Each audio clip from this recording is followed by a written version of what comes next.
90.4 அலைவரிசையில் நீங்கள் கேட்டுக்கொண்டிருப்பது கொங்கு சமுதாய வானொலி.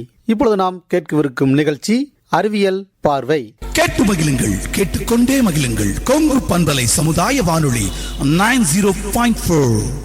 இந்திய அரசாங்கத்தின் அறிவியல் மற்றும் தொழில்நுட்பத்துறை எனும் டிபார்ட்மெண்ட் ஆஃப் சயின்ஸ் அண்ட் டெக்னாலஜியால் நிறுவப்பட்ட விஞ்ஞான் பிரசார் எனும் துறை மற்றும் தமிழ்நாடு அறிவியல் மற்றும் தொழில்நுட்ப மையத்தின் அறிவியல் பலகை இணைந்து வழங்கும் புதுமையான சமுதாய வானொலி நிகழ்ச்சியே அறிவியல் பார்வை. இந்நிகழ்ச்சியின் மூலம் நமது அன்றாட வாழ்வில் நம்மோடு ஒன்று கலந்துவிட்ட அறிவியல் பற்றிய பல தகவல்களை துறை சார்ந்த வல்லுநர்கள் மற்றும் அறிவியலாளர்கள் மூலம் கேட்டு தெரிந்து கொள்ளும் நிகழ்ச்சியே இந்த அறிவியல் பார்வை. நிகழ்ச்சி ஆக்கம், ஊக்கம் மற்றும் வழிகாட்டல் டாக்டர் ஆர் ஸ்ரீதர். வடிவமைப்பு மற்றும் செயலாக்கம் அறிவியல் பலகையின் மூத்த திட்ட ஒருங்கிணைப்பாளர் திரு பா ஸ்ரீகுமார். நிகழ்ச்சி ஒருங்கிணைப்பு கொங்கு சமுதாய வானொலியின் நிலைய இயக்குனர் முனைவர் எஸ் மகேஸ்வரன்.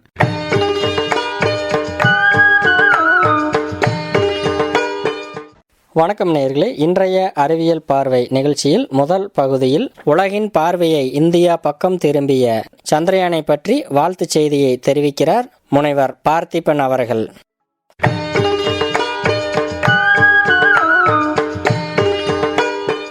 கொங்கு நேயர்கள் அனைவருக்கும் எனது இனிய வணக்கங்கள். கோவையிலிருந்து நான் முனைவர் கேஜி பார்த்திபன்.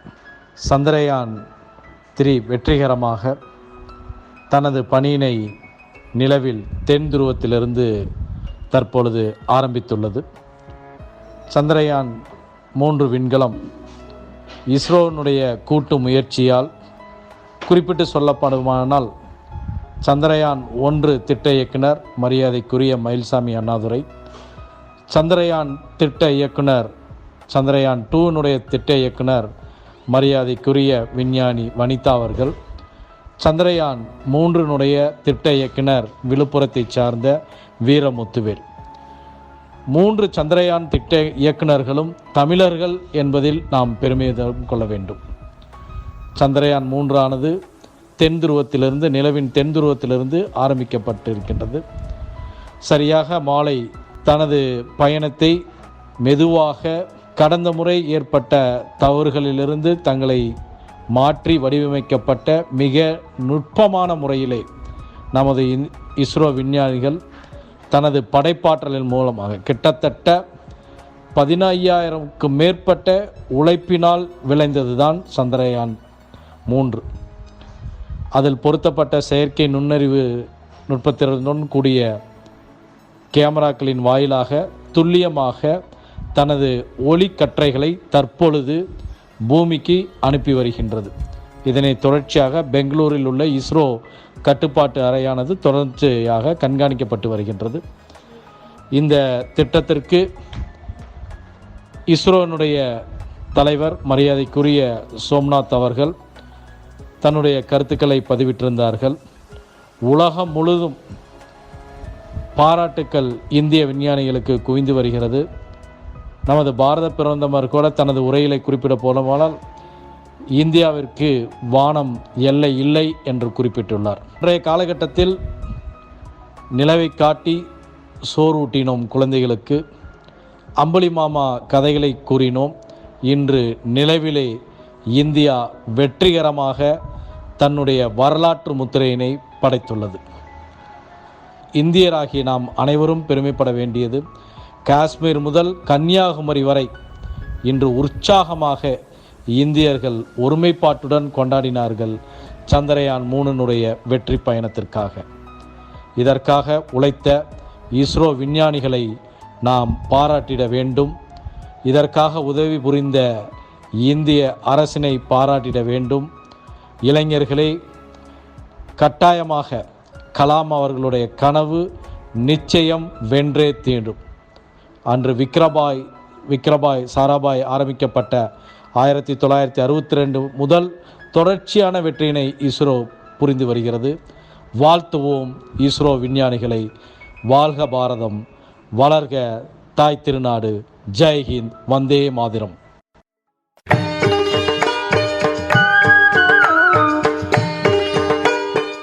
நேயர்கள் இந்த பகுதியில் கேட்டது சந்திரயான் 3 வாழ்த்துச் செய்தியினையும் எவ்வாறு அனுப்பப்பட்டது என்பதை பற்றியும் முனைவர் பார்த்திபன் அவர்கள் நம்மளிடையே சில கருத்துக்களை பகிர்ந்து கொண்டார்.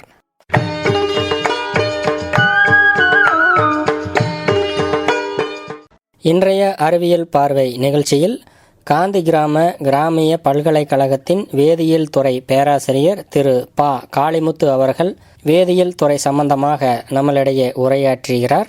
உடன் உரையாடுகிறார் காந்தி கிராமிய பல்கலைக்கழகத்தின் தமிழ் துறை உதவி பேராசிரியர் சி. சிதம்பரம் அவர்கள்.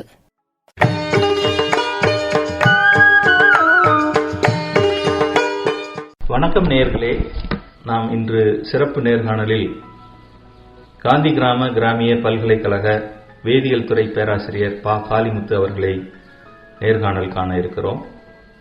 முனைவர் பா. காளிமுத்து அவர்கள் கடந்த 2011ஆம் ஆண்டு முதல் காந்தி கிராமிய பல்கலைக்கழக வேதியியல் துறையில் பேராசிரியராக பணியாற்றி வருகிறார்.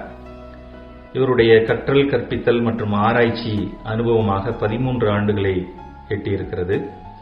இவர் காந்தி கிராம பல்கலைக்கழகத்தில் இளங் அறிவியல், வேதியியல், முதுநிலை அறிவியல் மற்றும் முனைவர் பட்ட ஆய்வுகளை பயின்றிருக்கிறார். அதன் பிறகு ஜப்பானில் உள்ள நிஹான் பல்கலைக்கழகத்தில் 2009ஆம் ஆண்டு முதுமுனைவர் ஆய்வினையும் நிகழ்த்தியிருக்கிறார்.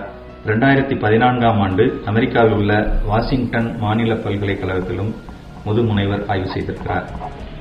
2017ஆம் ஆண்டு தென் அமெரிக்காவில் உள்ள சிலி மாகாணத்தில் இருக்கக்கூடிய கான்செப்சியான் பல்கலைக்கழகத்திற்கு வருகை புரிந்திருக்கிறார். இவருடைய நெறி ஆள்கையின் கீழ் 3 முனைவர் பட்ட ஆய்வாளர்களை உருவாக்கியிருக்கிறார். தற்போது 4 முனைவர் பட்ட ஆய்வாளர்கள் ஆய்வு நிகழ்த்தி வருகிறார்கள். தற்போது இவர் சூரிய ஒளியை பயன்படுத்தி மின்சாரம் மற்றும் உபயோகமுள்ள பொருட்களை பெறுதல் தொடர்பான ஒரு ஆய்வினையும் நிகழ்த்தி கொண்டு வருகிறார். அந்த வகையில் வேதியியல் துறையில் நம் நேயர்களுக்கு மிக எளிமையான பல விளக்கங்களையும் தெளிவுகளையும் ஏற்படுத்துவதற்காக வேதியியல் துறை சார்ந்த பல்வேறு வினாக்களை அவரிடம் கேட்போம். வாருங்கள். வணக்கம் பா. காளிமுத்து அவர்களே. வணக்கம் ஐயா. தாங்கள் இந்த காந்தி கிராம பல்கலைக்கழகத்தில் வேதியியல் துறையில் நீண்ட காலமாக பணியாற்றி வருகிறீர்கள். அந்த வகையில் வேதியியல் துறை சார்ந்து எம் நேயர்களுக்காக பல எளிய விளக்கங்களையும் தெளிவுகளையும் ஏற்படுத்த வேண்டும் என்ற ஒரு நோக்கில் இந்த நேர்காணல் அமைகிறது. அந்த வகையில் அறிவியல் இன்று பல்வேறு துறைகளில் வளர்ச்சி பெற்றிருந்த போதிலும் அறிவியலில் வேதியியலின் பங்கு குறித்து குறிப்பிடுங்களேன். பொதுவாக அறிவியல் என்பது வேதியியல் உட்பட மற்ற பிரிவுகளான பௌதீகம், உயிரியல், கணிதவியல், வானவியல் ஆகியவைகளை உள்ளடக்கிய ஒன்றாகும். வேதியியல் என்பது முற்காலத்தில் ரசவாதம் என்று கூறக்கூடிய அல்கெமி என்ற சொல்லால் அழைக்கப்பட்டது. இது கிமு 4000 ஆண்டுகளுக்கு முன்பாகவே எகிப்தியர்களால் பயன்படுத்தப்பட்டது. இது உலோகவியல், தத்துவம், வானவியல் மற்றும் மருத்துவம் ஆகிய கொண்ட பிரிவாகும். தற்காலத்தில் இந்த பிரிவுகள் அனைத்தும் தனித்தனியாக பிரிக்கப்பட்டு ஒவ்வொன்றும் விரிவாக ஆராய்ச்சி செய்யப்படுகிறது.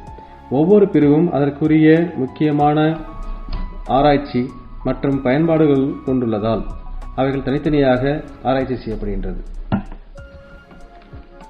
நன்றி. அறிவியலில் வேதியியலின் பங்கு குறித்து எடுத்திருக்கிறீர்கள். அதே போல வேதியியல் துறை என்றால் என்ன? மிக எளிமையாக விளக்குங்களேன்.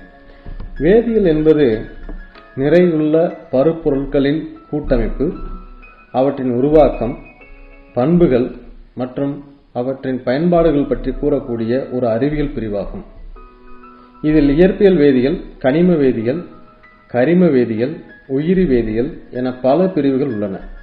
வேதியியல் என்பது முன்னர் கூறியது போல அல்கெமி என்ற வார்த்தையால் முற்காலத்தில் அழைக்கப்பட்டது. இது ஆங்கிலத்தில் கெமிஸ்ட்ரி என்று அழைக்கப்படுகின்றன. இந்த அல்கெமி என்ற வார்த்தை அரபு மொழியின் வழித்தோன்றலாகும். இது அரபு மொழியான அல்கெமியா என்ற வார்த்தையிலிருந்து பெறப்பட்டதாகும். இது எகிப்தில் முற்காலத்தில் இந்த வார்த்தைகள் பயன்படுத்தப்பட்டன. வேதியியல் துறையில் பல்வேறு பிரிவுகளை குறிப்பிட்டீர்கள். அந்த வகையில் கனிம வேதியியல் என்றால் என்ன? கனிம வேதியியல் என்பது தற்பொழுது ஆங்கிலத்தில் இனார்கானிக் கெமிஸ்ட்ரி என்று அழைக்கப்படுகின்றது. இது கார்பன் ஹைட்ரஜன் பிணைப்பு கொண்டுள்ள சேர்மங்கள் அல்லாத மற்ற அனைத்து சேர்மங்களை பற்றி படிக்கக்கூடிய பிரிவாகும். மற்ற தனிமங்கள், அவற்றின் மூலம், பிரித்தெடுத்தல், தூய்மைப்படுத்துதல், பயன்பாடுகள் இவற்றை பற்றிய பிரிவாகும்.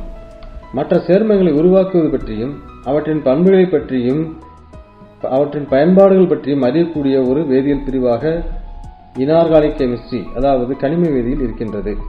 முன்னர் கூறிய கார்பன் ஹைட்ரஜன் பிணைப்பு கொண்ட சேர்மங்கள் பற்றி அறியக்கூடிய பிரிவு என்பது கரிம வேதியியல் என்று அழைக்கப்படுகின்றது. இது ஆங்கிலத்தில் ஆர்கானிக் கெமிஸ்ட்ரி என்று கூறப்படுகிறது. ஆர்கானிக் என்றால் உயிர் என்று அர்த்தம். விண்வெளியில் செலுத்தக்கூடிய விண்கலம், அதில் வேதியியலை பயன்படுத்தப்படுகிறதா? ஆம் ஐயா, கட்டாயம். ராக்கெட்டில் அனைத்து வகையான வேதிப்பொருட்களும் பயன்படுத்தப்படுகின்றன. உதாரணமாக, ராக்கெட் கட்டுமானத்திற்கு தேவையான அனைத்து பொருட்களுமே வேதியியலின் துணையுடன் தான் தயாரிக்கப்படுகின்றது. அதில் பயன்படுத்தப்படும் பொருட்கள் அனைத்துமே எடை குறைவாகவும் அதே நேரத்தில் அவைகளின் பண்புகளை விட்டுக் கொடுக்காமல் தயாரிக்க வேண்டும். இவ்வாறு தயாரிப்பதற்கு சிறப்பு வாய்ந்த வேதிப்பொருட்களை கொண்டுதான் அவைகள் தயாரிக்கப்படுகின்றன. எடை கூடிய பொருட்களை கொண்டு தயாரித்தால் ராக்கெட் தன் எடையை தூக்கி கொண்டு பூமியிலிருந்து விடுபட்டு செல்வதற்கு அதிக எரிபொருளை செலவழிக்கும்.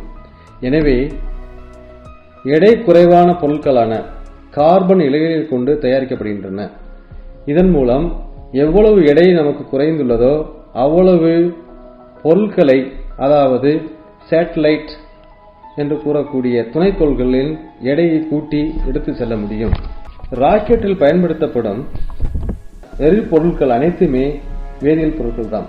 குறிப்பாக முதல் மட்டத்தில் ஹைட்ராக்சில் டெர்மினேட்டட் பாலிபியூட்டாடையின் என்கின்ற வேதிப்பொருள் எரிபொருளாக பயன்படுத்தப்படுகின்றது. இரண்டாவது மட்டத்தில் அன்சிமெட்ரிக்கல் டைமெத்தில் ஹைட்ரஜன் என்கின்ற வேதிப்பொருள் எரிபொருளாக பயன்படுகின்றது. மூன்றாவது மட்டத்தில் திரவ ஆக்சிஜன் மற்றும் திரவ ஹைட்ரஜன் எரிபொருட்களாக பயன்படுத்தப்படுகின்றன. இதுபோக சேட்டலைட் என்று கூறக்கூடிய செயற்கைக்கோள்களிலும் இந்த வகையான எரிபொருட்கள் அதன் வட்டப்பாதையினை சரி செய்வதற்கும் அதன் வட்டப்பாதையினை மாற்றுவதற்கும் பயன்படுத்தப்படுகின்றன. தொழிற்சாலைகளில் கனிம வேதியியல் பங்கு எவ்வாறு செயல்படுகிறது ஐயா? தொழிற்சாலை கனிம வேதியியல் என்பது அதிக அளவில் நமக்கு தேவையான கனிம வேதிப்பொருட்களை தயாரிக்கும் முறையே ஆகும். உதாரணமாக, விவசாயத்தில் பயன்படுத்தக்கூடிய urea, calcium super phosphate, ammonium sulphate மற்றும் இவைகள் தயாரிப்பிற்கு தேவையான மூலப்பொருட்களாகிய அமிலங்கள் மற்றும் காரங்களை மிகுதியான அளவில் தொழிற்சாலைகள் தயாரித்து பயன்படுத்தப்படுகின்றன. இது தவிர கட்டுமான பொருட்களாகிய சிமெண்ட், இரும்பு கம்பிகள், செராமிக் தட்டுகள், மின்சார கம்பிகள் இவைகள் அனைத்துமே தொழிற்சாலைகளில் அதிக அளவில் தயாரிக்கப்படுகின்றன. வேதியியல் துறை நம் அன்றாட வாழ்வில் எங்கெங்கெல்லாம் பயன்படுகிறது? வேதியியல் துறை நம் அன்றாட வாழ்வில் ஒவ்வொரு நிகழ்வுகளிலும் பங்கு பெறுகின்றது.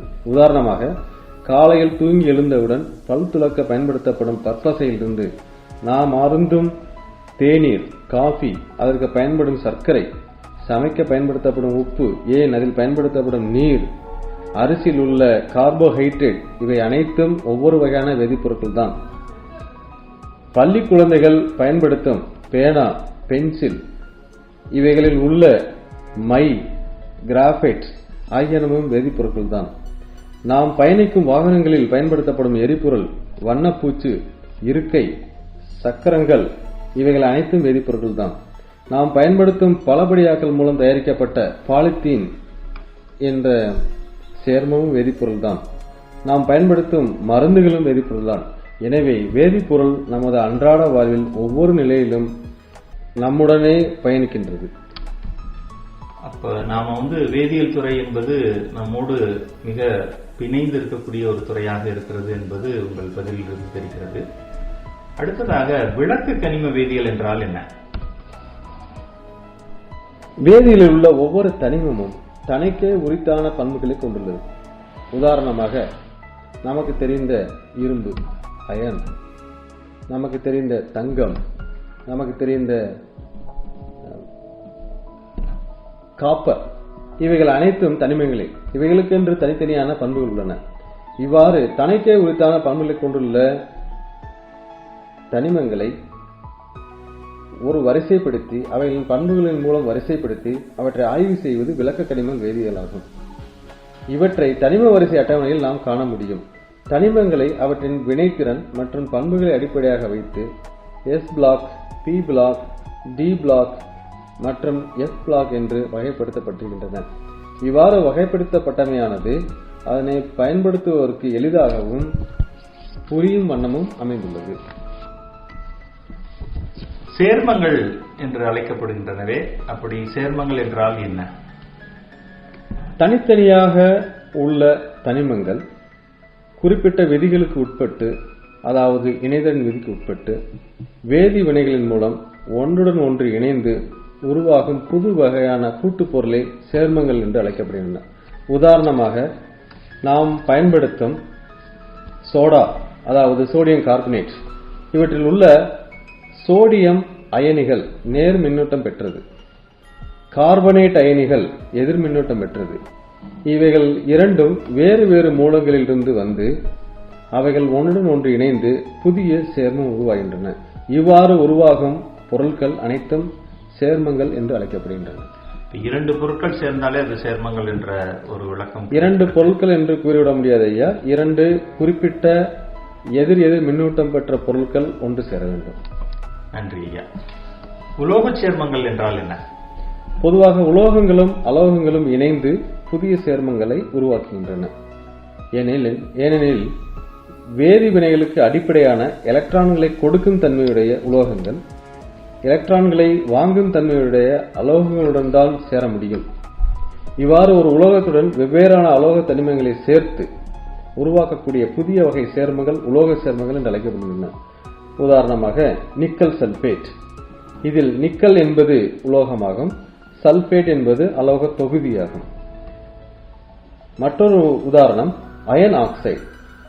இதில் அயன் என்பது இரும்பு உலோகமாகும், ஆக்சிஜன் என்பது அலோகமாகும். இவ்வாறு இரண்டு வகையான, அதாவது உலோக தனிமங்களும் அலோகங்களும் சேர்ந்து உருவாகக்கூடிய சேர்மங்கள் உலோக சேர்மங்கள் என்று அழைக்கப்படுகின்றன.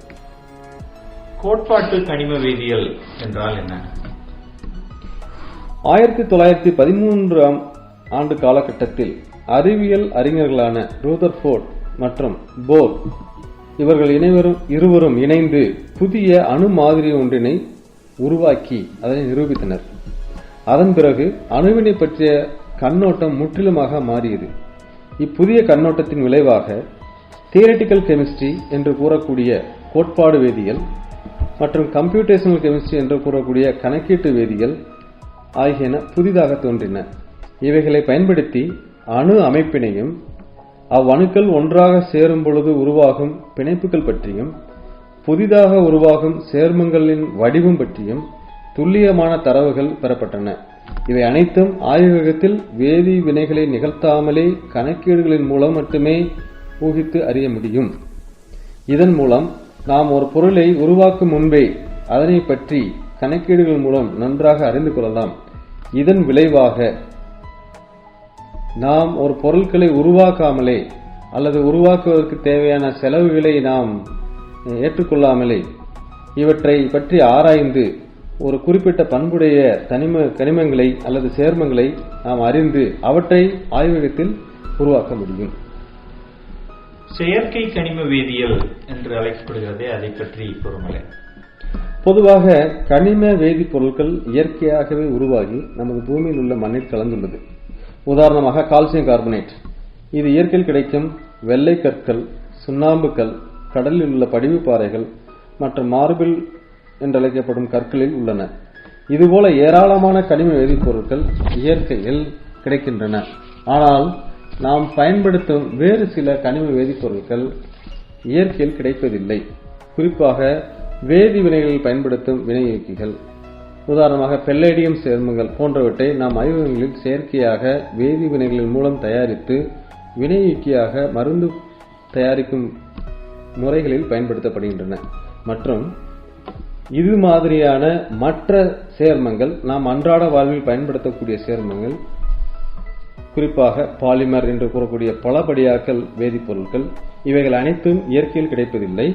இவைகள் அனைத்தும் சேர்மங்களாக ஆய்வகங்களிலே தயாரிக்கப்படுகின்றன. நன்றி ஐயா. வேதியியலில் தனிமம் மற்றும் அணுக்கள் ஆகியவற்றினுடைய பங்கு குறித்து எடுத்துரைங்களேன். அணுக்கள் என்பது மையத்தில் நேர் மின்னேற்றம் கொண்ட அணு உட்கருவினையும் அதனை சுற்றி எதிர் மின்னேற்றம் கொண்ட எலக்ட்ரான்களையும் கொண்ட ஒரு அமைப்பாகும். இதில் நிறை அதிகமாக உள்ள அணு உட்கருவில் நேர் மின்னேற்றம் கொண்ட புரோட்டான்கள் பொதிந்துள்ளன. இவைகள் ஒவ்வொன்றும் நேர் மின்னேற்றம் கொண்டுள்ளதால் அவைகளை கட்டுப்படுத்த மின்னேற்றம் இல்லாத நியூட்ரான்கள் உள்ளன. இதனால் அணு உட்கரு மிக மிக குறைந்த கொள்ளளவில் பொதிந்துள்ளது.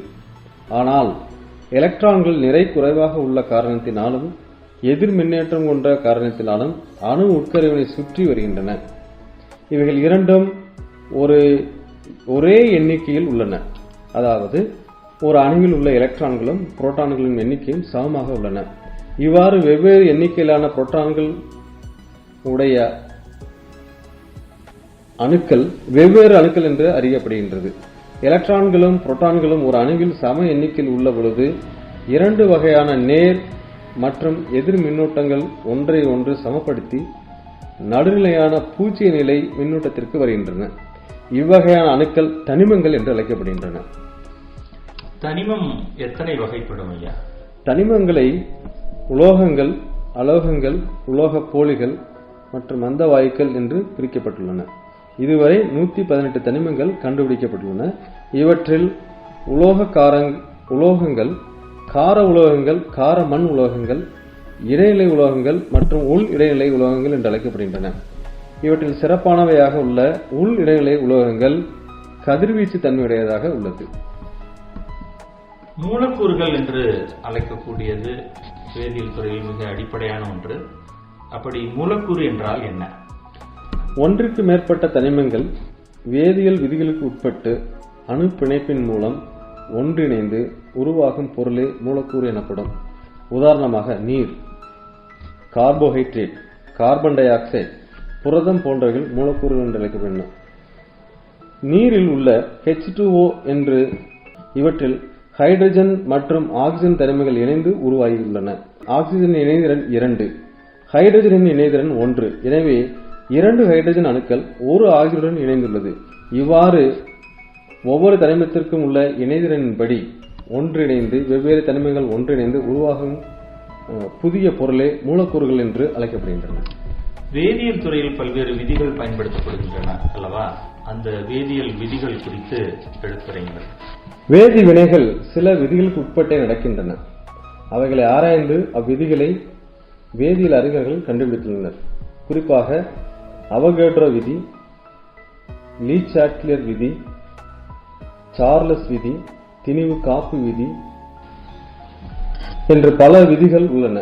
இவைகள் அனைத்தும் வேதி வினைகள் எவ்வாறு நடக்க வேண்டும், வேதி வினைகளில் ஒவ்வொரு வேதிப்பொருளும் அதாவது தனிமங்களோ சேர்மங்களோ ஒன்றுடன் ஒன்று எவ்வாறு கூட வேண்டும் என்று வரையறுக்கப்பட்டுள்ளன.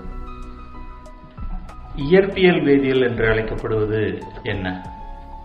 இது பிசிக்கல் கெமிஸ்ட்ரி என்று ஆங்கிலத்தில் அழைக்கப்படுகின்றன. பெரிய பருப்பொருட்களை ஆராய்ந்து அவற்றின் பண்புகளை இயற்பியல் விதிகளின் மூலம் அறியப்படும் ஒரு வேதியியல் பிரிவாகும். உயிர் வேதியியல் என்றால் என்ன? உயிர் வேதியியல் என்பது ஆங்கிலத்தில் பயோகெமிஸ்ட்ரி என்று அழைக்கப்படுகின்றன. நாம் மற்றும் அனைத்து உயிரினங்களும் அவற்றின் உடலில் நடக்கும் அனைத்து வினைகளும் வேதி வினைகளாகும். நாம் சாப்பிட்டு செரிமானம் செய்து அதிலிருந்து ஆற்றல் பெறுவது என்பது அனைத்துமே அவற்றின் ஒரு அங்கமாகும். இவ்வாறு உயிரினங்களில் நடக்கும் வேதி வினைகள் அவற்றை பற்றி ஆராய்ச்சி செய்வது, அவற்றை படிப்பது உயிர் வேதியியல் என்று அழைக்கப்படுகின்றன. இதன் மூலம் புதிதான உயிர் வேதியியல் நிகழ்வுகளை கண்டறிந்து நம்மளுடைய உடலில் உள்ள நோய்களுக்கு தேவையான மருந்துகளை கண்டுபிடிப்பதும் அவற்றை மாற்றி அமைத்து சரி செய்வதும் இந்த உயிர் வேதியியல் மிக முக்கியமான பங்காகும். நானோ வேதியியல் என்று அழைக்கப்படுவது யாது? நானோ என்றால் 10⁻⁹ மீட்டர் ஆகும். இதன் மடங்கில் இருந்தாலே அவற்றை நானோ என்று அழைக்கலாம். நானோ வேதியியல் என்பது இவ்வாறு 10⁻⁹ மீட்டர் அளவுள்ள வேதிப்பொருட்களின் கூட்டமைப்பு, அவற்றின் பண்புகள், அவற்றின் பயன்பாடுகளை பற்றி அறியக்கூடிய ஒரு வகையான பிரிவாகும். இதை இன்னும் புதிய விதத்தில் கூற வேண்டும் என்றால் 100 கோடியில் ஒரு பகுதி உள்ள பொருட்கள். இப்பொருட்களை நாம் ஆய்வகங்களில் உருவாக்க முடியும். உதாரணமாக, நாம் பயன்படுத்தும் தங்க ஆபரணங்கள் அளவில் மிக பெரியவை.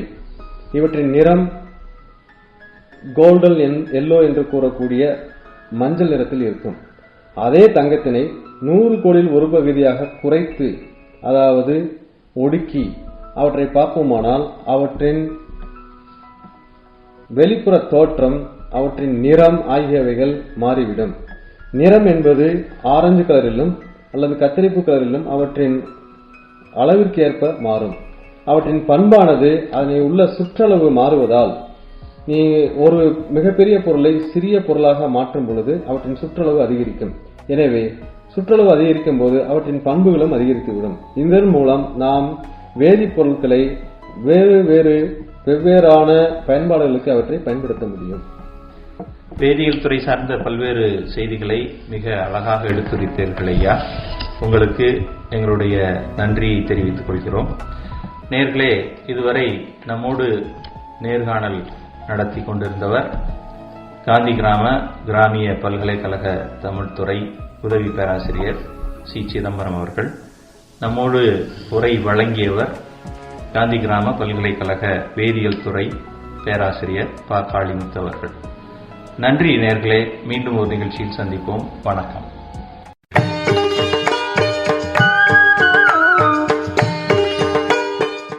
நேயர்களே, இன்றைய அறிவியல் பார்வை நிகழ்ச்சியில் காந்தி கிராமிய பல்கலைக்கழகத்தின் வேதியியல் துறை பேராசிரியர் திரு ப. காளிமுத்து அவர்கள் வேதியியல் துறை சம்பந்தமாக நம்மளிடையே சில கருத்துக்களை பரிமாறிக்கொண்டார். உடன் உரையாடினார் காந்தி கிராமிய பல்கலைக்கழகத்தின் தமிழ் துறை உதவி பேராசிரியர் திரு சி. சிதம்பரம் அவர்கள் உரையாடினார். அடுத்த அறிவியல் பார்வை நிகழ்ச்சியில் மற்றொரு தலைப்பில் நாம் சந்திப்போம் நேயர்களே.